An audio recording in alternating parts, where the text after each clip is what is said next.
Today, we clear Zone 9, Dungeon 4.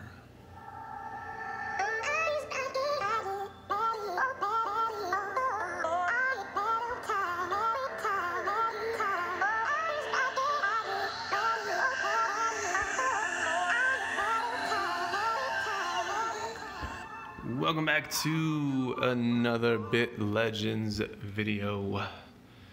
Let's see what everybody's wearing. He's still tanky. Welcome back. So, putting the dream team together. It's been a while since I've done some sort of campaign push. I kind of wait until the missions kind of force my hand and send me in over here. You guys should know the dream team. Let's get in here. So, don't really know what to expect in this dungeon. I'm sure it's a more difficult version of the first dungeon in the first zone. But you never know. I'm going to let Autopilot sort it out. No, that's our first big boy right there. That might actually be the boss. Yeah, he is Extreme Hatred. Maybe I'll manual him just to pop off skills. Yeah, let's make it fun. So I'll use these guys to get a bunch of SP. And then we can pop off major abilities at the final. So, what's new with you guys? I think that I'm kind of enjoying getting to the end game. It's going to be nice to kind of soak up some good gear instead of just squeaking through with epics and stuff like that. If I can get like a legendary or two and start really focusing on my bonuses, I feel like that'll be nice. But I think this might be the boss right here, and then I can just auto the rest of it. I wonder if that's the same dialogue as the first time you fight him in the first zone, or if it's different. I don't remember. Actually, I really like the dialogue in this game, though. I gotta say that, though. Pretty good. So here we go, full launch. Let's see what it does against these guys, just to kind of give me an idea of how it would feel to be a DPS progressing through campaign. And I've got to say, I think DPS have it a little bit easier. We got a little bit of lag going on. That's cool. We're gonna deal with it. I actually kind of like the little lag icon thing. It's like, yeah, okay. And this is not a reflection of the game lagging. This is because I'm on Wi-Fi. It's a little bit iffy, and you guys get it, but no big deal. But anyways, like I mentioned, so if you want an easier time progressing through the campaign, the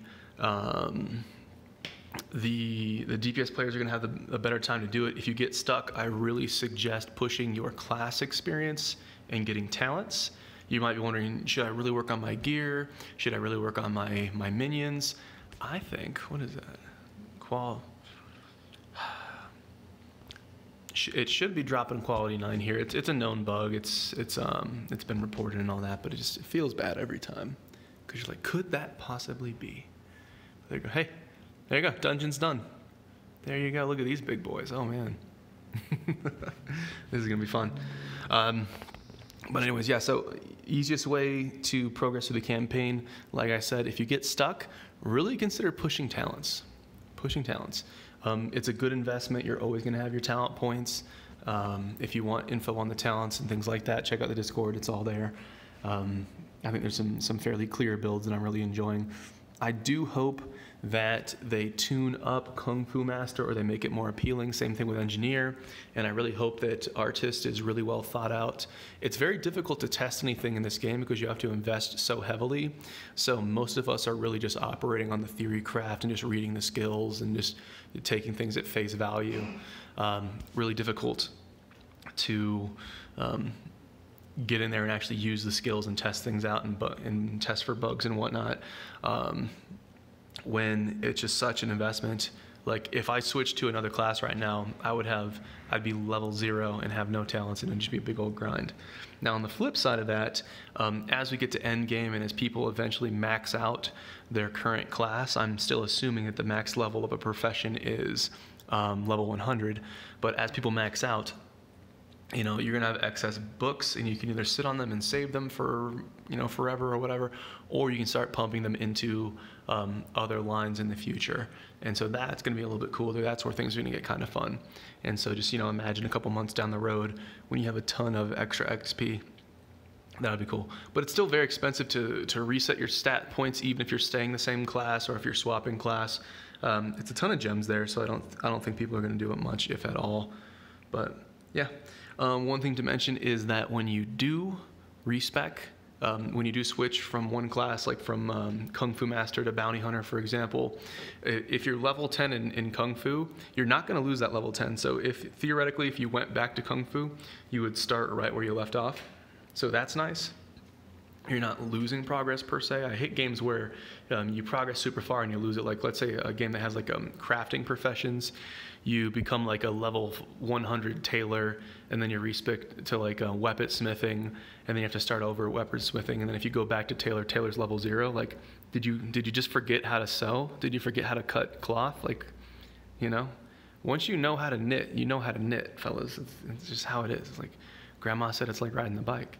But anyways, we're progressing through. I should get some sort of reward from the mission after this, and then we'll see where we're at and what we get stuck on next. But it's fun. I enjoy progressing through the game. I just hope that the devs are able to keep up with the crazy pace that these pioneers, these top-tier pushing folks can chew through all this content. But the potential of the game is so high. We're having a great time. Community, the Discord's up to 300 people. It's been open for like a week or so. I expect that to continue to grow and grow and grow. For those of you trying to get this game on your iPhone, they're trying to get it on iOS in around June and July, so that'll be here before you know it. Is this something new? Probably not. No, whatever.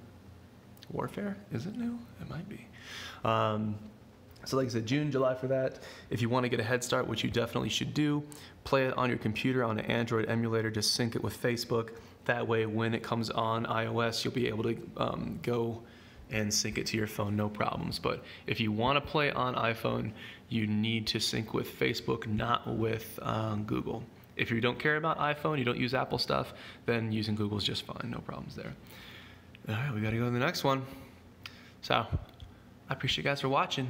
As always, I will see you in the next video.